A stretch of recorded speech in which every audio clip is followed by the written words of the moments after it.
সপ্তম শ্রেণী প্রিয় শিক্ষার্থী বন্ধুরা, আজ আমি তোমাদের গণিত বইয়ের 1.1 অনুশীলনীর 38টার 5 ও 6 নম্বর অঙ্কটি সমাধান করে দেখাবো।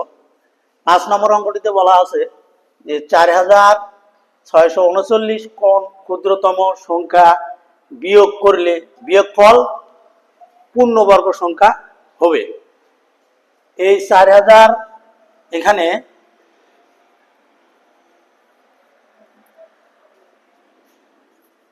4639 সংখ্যাটি যদি আমরা বর্গমূল বের করি, বর্গমূল বের করার পরে যেটা অবশিষ্ট থাকবে এটাই হবে ক্ষুদ্রতম সংখ্যা। তো এখানে বর্গমূল বের করতে গেলে জোড়া জোড়া করে নিতে হয়। তো 2 জোড়া বর্গমূল বের করার জন্য পাশে একটা টান দিতে হয়। এখানে আছে 46, আমরা এর নিকটতম কোন সংখ্যার বর্গমূল আছে সেটা বাইর করবো। দেখো যদি 5 নেই, আমরা 5 দিয়ে 5 গুণ করলে 5 5 25, 6 নিলে 6 দিয়ে 6 গুণ করলে 6 6 36, যদি 7 নেই 7 7 49, 5 নিলে অর্থাৎ 25 46 থেকে বেশি ছোট হয়, 6 নিলে মাঝামাঝি হয়, আবার 7 নিলে 46 থেকে বড় হয়ে যায়। তো অর্থাৎ আমাদের হবে 36, 6 নেই, 6 6 36। যদি বিয়োগ করি 6 থেকে 6 6 মিলে গেলে পড়লে 0, 4 থেকে 3 গেলে 1, জোড়া করে নামাইতে হয়। এদিক দিয়ে একটা টান দেই। এখন এই 6 এর ডাবল নিতে হবে। 6 এর ডাবল বলতে বোঝায় 2 গুণন 6, 6 দুগুণ 12। তাহলে এখানে আমরা 12 নিতে পারি। এখন 12 এখানে এমন একটি সংখ্যা বসাইতে হবে, সেটা এখানেও বসে যেন গুণ করলে হয় এটা সমান হয়, না এর থেকে কম হয়। দেখি 8 বসাই, তাহলে হলে 128। তাহলে 128 কে দেখি আমরা এই 8 দিয়ে গুণ করব। 8 8 64, 4 হাতে গেলো 6, 8 দুগুণ 16, আর 6 22, 22 2 হাতে গেলো 2, 8 1 8, আর 2 10, 1024, 1024। যদি বিয়োগ করি 9 থেকে 4 গেলে 5, 3 থেকে 2 গেলে 1, 15। তাহলে সুতরাং 4639 সংখ্যাটি পূর্ণ বর্গ সংখ্যা নয়। কারণ হিসেবে যদি দেখি যে এই 4639 সংখ্যার মধ্যে 15 বেশি আছে, এই 15 বিয়োগ করলে তাহলে যে সংখ্যাটা পাওয়া যাবে ওইটা হবে পূর্ণবর্গ সংখ্যা। তাহলে সুতরাং নির্ণয়ে ক্ষুদ্রতম সংখ্যা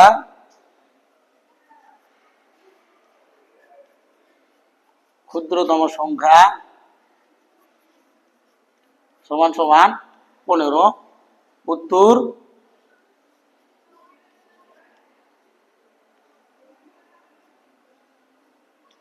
15। এখানে দেখো 6 নম্বর অঙ্কটি বলা আছে 5605 এর সাথে কোন ক্ষুদ্রতম সংখ্যা যোগ করলে যোগফল পূর্ণবর্গ সংখ্যা হবে। এখানে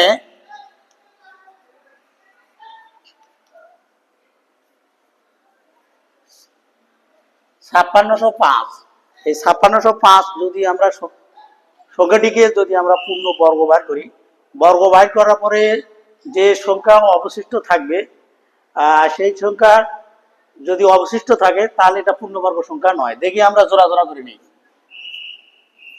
তাহলে 56 দেখো, এখানে যদি আমরা 7 দেই, 7 গুণন 7 হয় 49, যদি 8 দেই তাহলে 8 8 64, বেশি হয়ে যায়, তাহলে 7ই হবে। 49 বিয়োগ করলে তাহলে উপরে হলো ছোট সংখ্যা, নিচে হলো বড় সংখ্যা, তাহলে এখানে 16 ধরতে হবে। 16 থেকে 9 গেলে 7, আর থাকলে 1 থেকে 5 মিলে গেছে। আমরা জোড়া করে নামে নেই। 7-এর ডাবল বলতে বোঝায় 7 গুণন 2, 7 দুগুণ 14, 14 বসাই। তাহলে এখানে এমন একটি সংখ্যা বসাইতে হবে যেটা গুণ করলে হয় আর সমান হয়, না থেকে কম হয়। তাহলে আমরা এখানে 4 বসাইতে পারি, 4। তাহলে হলো 144। এই 144 কে যদি আমরা গুণ করি, 144 গুণন 4, 4 4 16, 6 হাতে গেলে 1, 4 4 16, 16 আর 1 17, হাতে গেলে 1, 4 1 4 1 5, 576।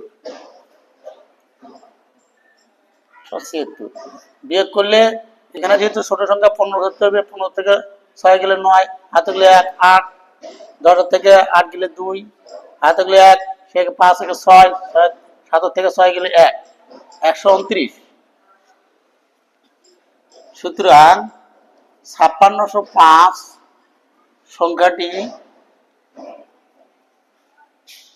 পূর্ণ বর্গ সংখ্যা নয়, কারণ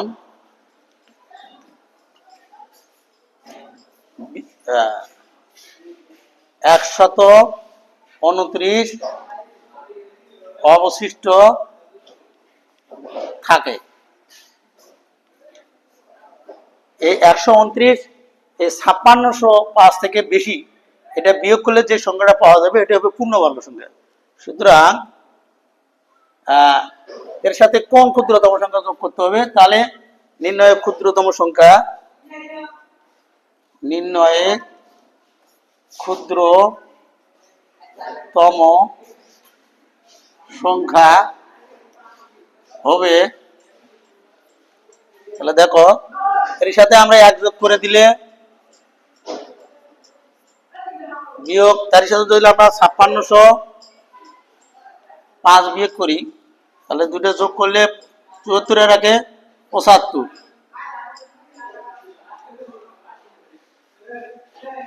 5605 এটা যদি আমরা করি, তাহলে দেখো এই 75 কে 2 বার গুণ করব। 75 গুণন 75, 5 5 25 5 হাতে গেল 2, 5 7 35 আর 2 37, 5 7 35 5 হাতে গেল 2, 7 7 49 আর 2 51।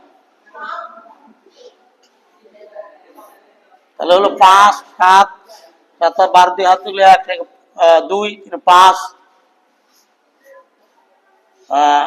5 5, তাহলে 5500 না সরি 5625, 5625, তাহলে এখানে হবে 5625। আবার দেখি 5 7 25 5 হাতে গেলে 2, 5 7 35 আর 2 37, 11 কমে দেই, 5 5 7 35 5 হাতে গেল 3, 7 7 49 আর 3 52 হয়, সরি 52। তাহলে এখানে হলো 5 7 5 12 2 হাতে গেলে 1 একে 3 3 আর 3 6 6, এখানে 5, 5600 তাহলে হবে 25। তাহলে এখানে হবে 5625 বিয়োগ 5605, যদি আমরা এটা বিয়োগ করি তাহলে হয় 20। এই 20ই হবে নির্ণয় ক্ষুদ্রতম সংখ্যা। সুতরাং নির্ণয় ক্ষুদ্রতম সংখ্যা, সুতরাং নির্ণয়ে ক্ষুদ্রতম সংখ্যা সমান সমান 20, উত্তর 20। ধন্যবাদ সবাইকে।